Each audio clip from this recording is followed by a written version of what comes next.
I have exciting news. The Brighter Side of Education is now officially CPD accredited, which means you can now earn continuing education credits just for listening. So stay tuned for details to learn how to claim your credits. Your professional development just got a little easier. Many of our assumptions about schooling feel so familiar that we rarely question them. Where learning happens, who teaches whom, and what limits are considered fixed. In this episode, we explore what becomes possible when those assumptions are reconsidered.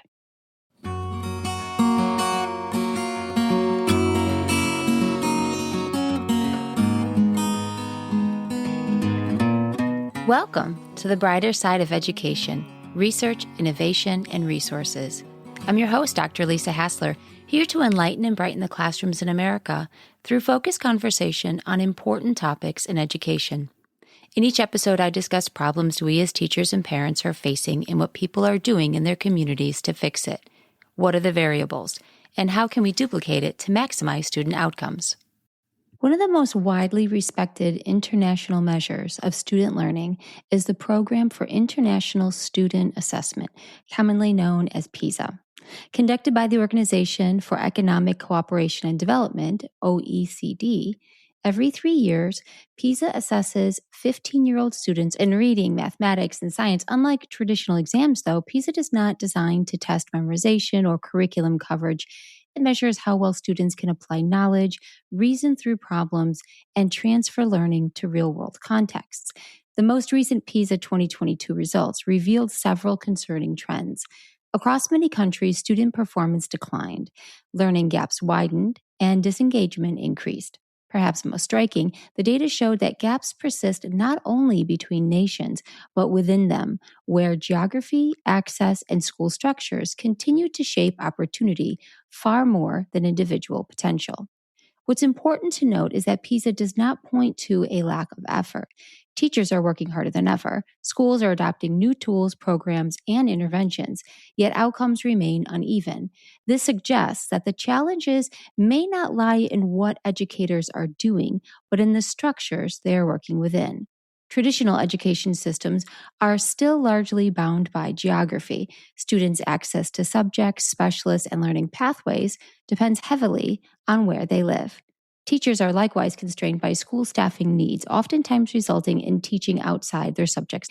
These structural constraints raise a bigger question, not just about what we teach, but about how learning itself is organized. Joining us today is Maurice O'Shannassy, Executive Chairman and co-founder of Sagecool, a global learning platform designed to connect students and teachers beyond the limits of geography. Maurice's professional background spans decades in global finance and economic systems, including work with the Australian Commonwealth Treasury and BlackRock. He brings a career-long perspective in building and leading complex international systems, having worked across Europe, Asia, Africa, and Australia. Today, his work focuses on how education can be structured to better support access, specialization, and flexibility at scale. In this conversation, we'll explore what it might look like to move beyond incremental fixes and instead rethink the underlying infrastructure of learning and what that could mean for students, teachers, and communities around the world. Welcome to the Brighter Side of Education, Maurice. Thank you, Lisa. You've spent a lot of your career in the finance area with global systems, markets, institutions. What led you to turn your attention into the education realm? Yeah, well, my brother's been a teacher for 30-something years, and then he was in consulting in the industry as well, and he came to me a few years back and said, do you know all about the teacher shortage? And I said, I've got no idea at all. It's not something I follow. And he said, well, it's basically DEFCON 1, the teacher shortage in Australia. The schools can't get teachers, and it's especially prevalent in the rural areas, obviously. And so, you've got students who might be doing year 11 and 12, mathematics or whatever, and they can't do the subject because there's no teacher. And I said, oh, that's interesting. So he had this thought that we could develop an online system where the teacher could teach from anywhere and teach students from numerous schools at once. So that would help solve the problem. So I thought, that sounds really interesting. So that was the start of the journey. I had no idea it would take another 3 years, a whole team of computer people developing algorithms and all sorts of stuff And also the search to realise that this is a global problem. Australia is just a mirror of exactly what's happening in literally all around the world with the teacher shortage. Yeah, we're feeling it here in the US, of course. And it's not even just trying to find a teacher to come into the classroom, but it's also qualified in the subject areas. The teachers are being put into positions where they're not really the expert in that topic. Yeah, no, it's exactly what's happening in Australia. And he was experiencing that himself. He had to teach subjects that were outside of his expertise. The teachers are increasingly asked to do more admin. So it's the sort of what they call the outside of teaching activities, which was taking up more and more of their time. So teachers are leaving the profession. Then you had a lot of student behaviour issues post-COVID.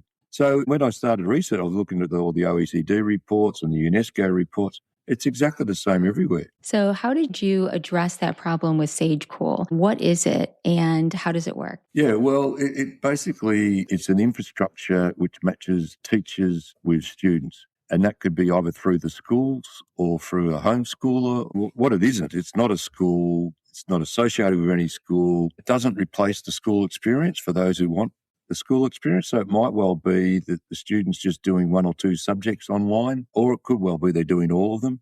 It doesn't matter where the teacher is and it doesn't matter where the student is. Basically how it works is the teacher puts in how they want to teach. So they put in their expertise, their experience, et cetera, and they might say, look, I want to specialise in this type of learning student. It might be an ADHD, it might be a religion, it could be anything that they determine. We don't determine it. Then the teacher might put up onto the system what sort of technology they're using. We don't call it AI, we call it learning enhancement technology, because that's what it really is. So the teacher puts up all of that information. Then the school or the homeschooler or the parent, they'll go into the system and search and find the appropriate teachers that suit that student's needs. The teacher then puts up how they're going to structure their class. Again, it's totally up to them. It might be the student has to watch videos, it might be a combination, it might be student-led groups, all sorts of things. So the schools or the parent has now got a list of teachers that suit that student's needs. They'll see the teacher's timetable preferences, and then the school or the parent will be able to say, okay, well, that one suits my timetable, that one doesn't, et cetera, et cetera. We've got these algorithms that below the bonnet, as we call it, that you will start to see the teachers' classes getting filled with students that suit their specialty. And then from the school or the parent's perspective, they will put in their preferences. So preference one for a certain teacher, preference two. And so the system will start allocating those preferences, and that student will then get allocated to the highest preference teacher that's available, because the teacher puts in their minimum, maximum sizes and all the rest of it. So it's this sort of healthy dynamic, if you like. So if you're at a school, for instance, at 11 in the morning, you might go to room 101, and there you are with a screen, and there's students from, say, 15 different schools from all over the country, all with the same specialty need that you might have, but taught by a teacher who specialises in that need. And from the teacher's point of view, they could be still at the school, but doing this as an extra thing if they want to earn some extra money. Or they could be a retiree that just goes, I'm just going to do one class. Or they could do absolutely full-time, saying I'm doing 3 or 4 of these classes and that's going to be my day. And if you're the school or the parent, you might want to choose across a certain different style of teaching, of teams that are doing it, et cetera, et cetera, et cetera. So that's an important aspect of the systems. That's sort of how it works. So a teacher, if they were interested in wanting to become part of it, they would go to the website and they would go through an application process and put their information in. Okay. Yep. We can be anywhere in the world. So we've built it to be adjusted to any country or state.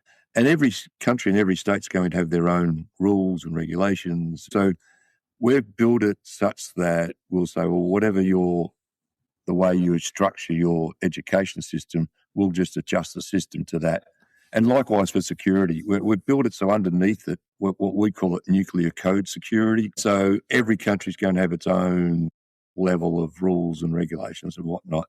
And so we'll be able to say, well, you tell us what you want, and we'll build that level of security into the system. Eventually, you'll start to see competing curriculums up there as well, not just a curriculum for each state or country, but into a sort of an ecosystem for competing ideas in terms of how to teach kids and all the rest of it. What kind of benefits, if we're going to go down like students, teachers, schools, how would this help them?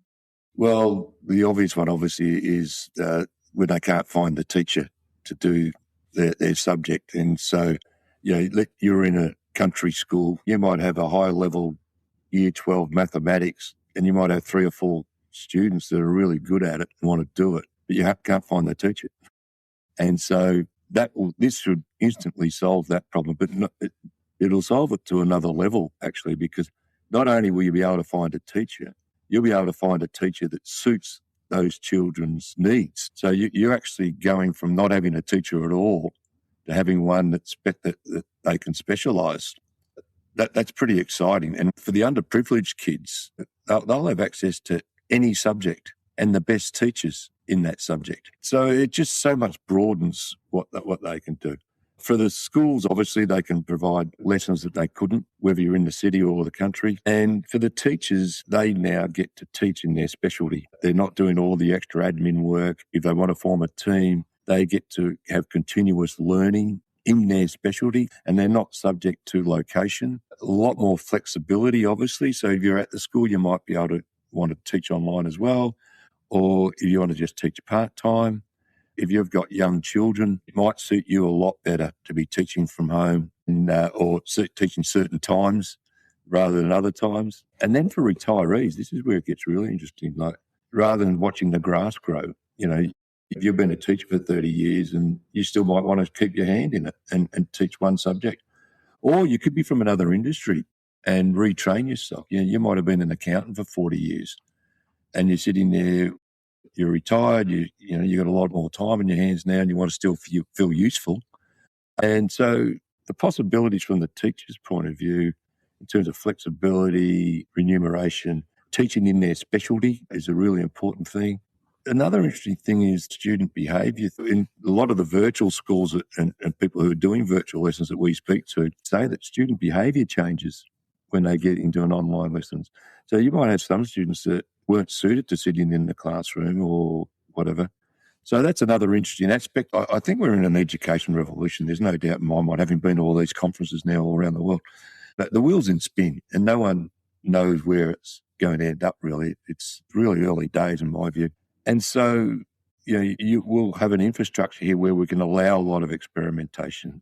From a society's point of view, I think it could be a helpful step in the direction of the reinvention of education, which is clearly taking place globally. And it's very, very early days from what I can see. A lot of it will get down to measurement and all that sort of stuff. Yeah. It's a long-winded answer to your question. Well, let's jump into measurement. Your system tracks progress for both students and for teachers. How are you using that data to make it feel empowering rather than burdensome? And then how does that shift in performance measurement impact teachers? What does it mean for teachers?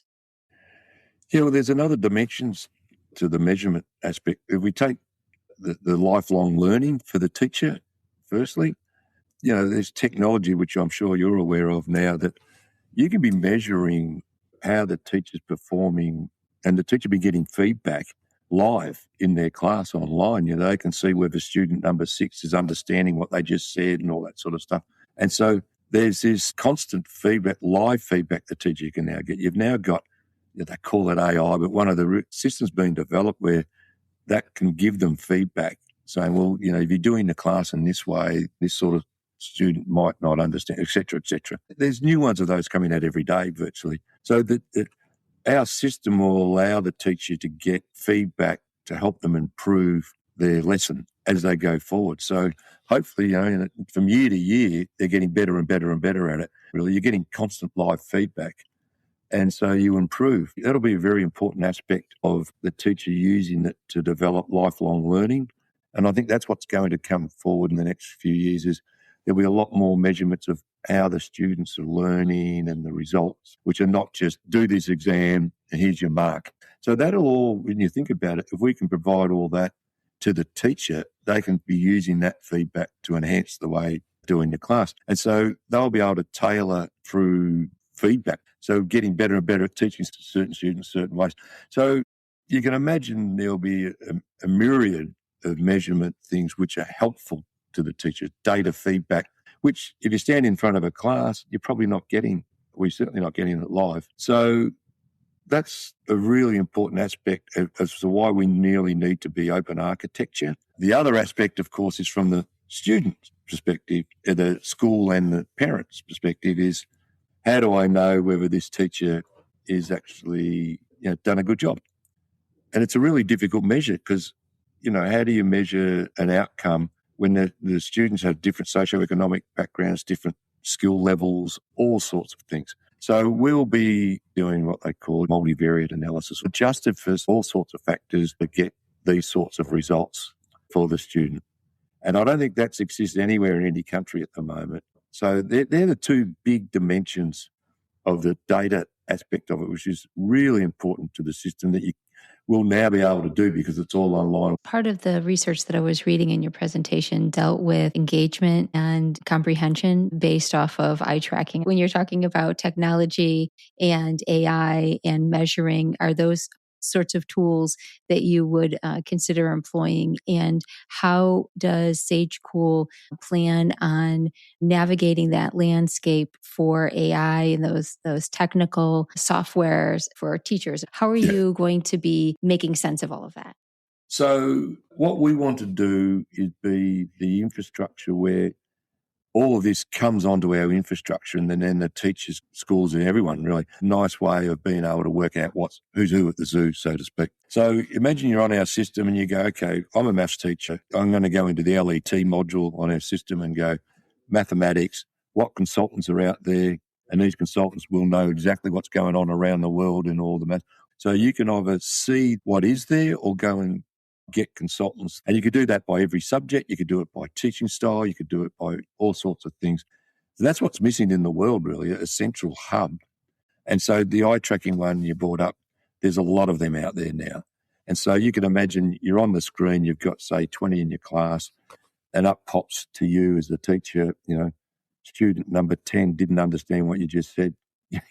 That's powerful. And then the student can be typing in knowing they're not embarrassing themselves by asking questions, but just to you. Yeah. You could stop, do a 5-minute quiz in the middle of it and see who's really getting it. So you adjust your lesson. And that's just one thing. There's an array of ways this can be done. But what's not there right now, as far as I can see, is an easy place for someone to just go, schools, students, teachers, different things coming out around the world. How do I know what's out there? How do I know what's good? We want to be part of that infrastructure where they can easily do all that. We talked about low socioeconomic status and being able to match up students who have limited resources to teachers around the world. How would a system like Sagecool play a role in changing that for students? Obviously, coming from Australia with rural and underprivileged kids in the rural side, particularly in Australia with Indigenous children, there's huge advantages for the rural and the underprivileged going into, say, let's just take Africa as an example, but it could be a lot of these very poor countries. What are they lacking in terms of the education?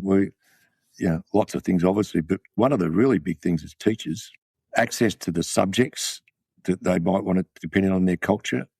And all of a sudden, someone in a remote area of an impoverished country is getting access to any subject from the best teachers anywhere in the world. And the UNESCO report highlighted this, that one of the big problems they've all got is that they can't get access to the internet. Computers isn't really a problem because there's lots of old computers. You don't need a powerful computer to teach an online lesson.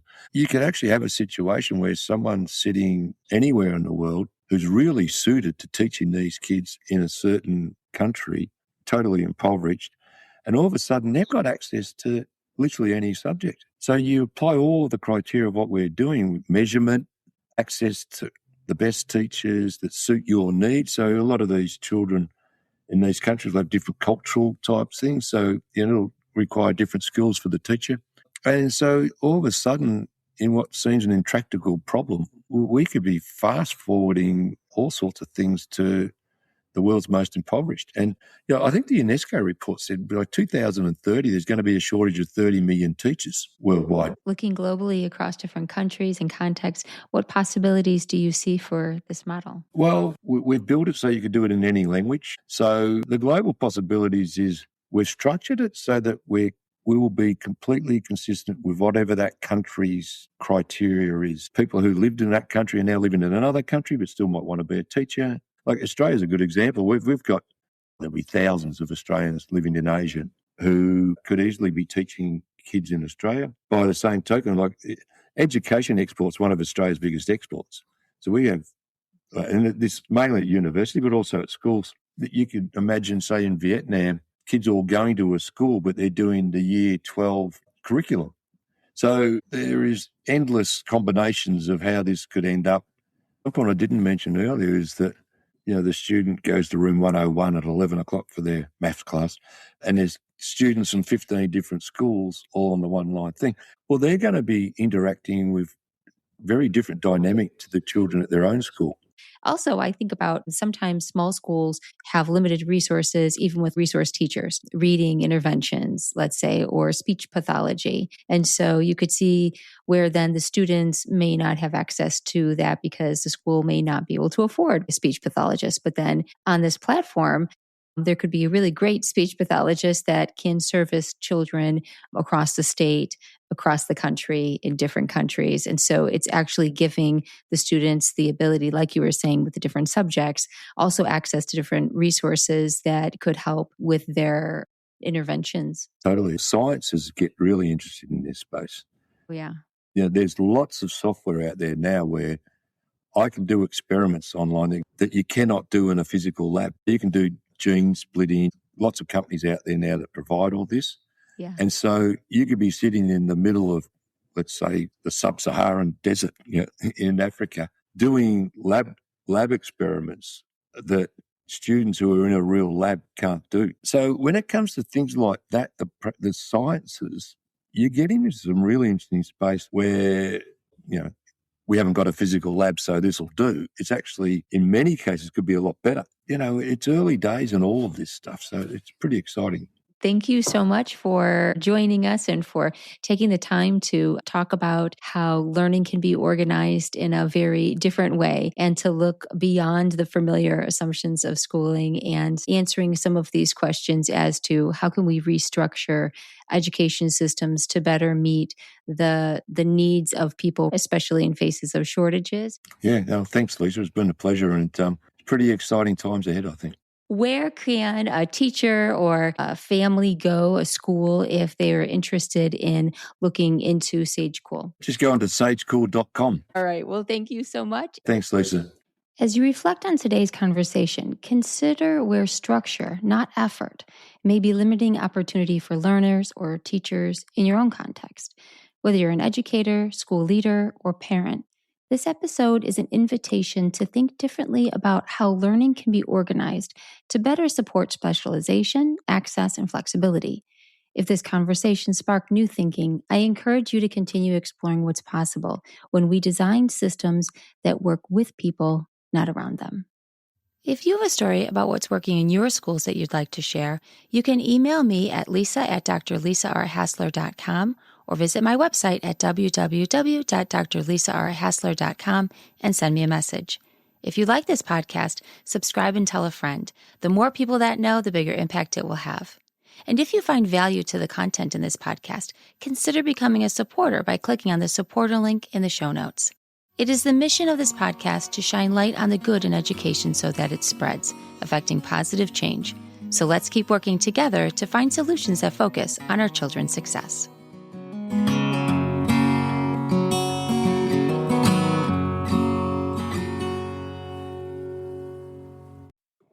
Thanks for listening to today's episode. These conversations, insights, and resources are valuable professional development, and now they officially count. So here's how it works. Specific episodes are marked as CPD eligible, and after listening, you'll be able to download a certificate of completion. This can go towards your required annual learning hours. So head to the show notes, and there you'll find the link and unique episode code needed to claim your certificate.